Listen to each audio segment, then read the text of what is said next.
வணக்கம். மேகத்தின் எடை. வானத்தில் நாம் பார்க்கும் மேகங்கள் நீர் துளிகளால் உருவானவை. அவை பார்ப்பதற்கு ஒரு பஞ்சு பொதி போல தெரிந்தாலும் உண்மையில் அவை அதிக எடை கொண்டவை.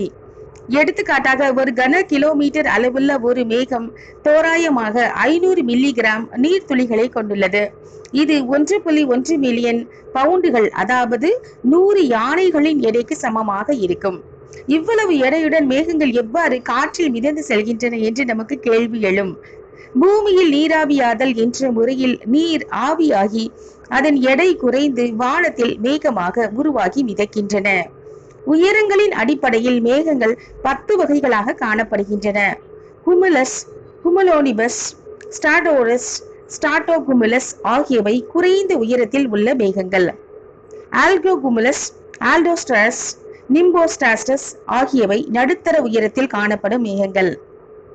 சிரஸ், சிரகோமுலஸ், சிரோஸ்டோரஸ் போன்ற மேகங்கள் உயரமான பகுதிகளில் காணப்படுகின்றன. இந்த வகை மேகங்கள் மழைப்பொழிவு, பனிப்பொழிவு, ஆலங்கட்டி மலை போன்றவற்றில் காணப்படுகின்றன. நன்றி.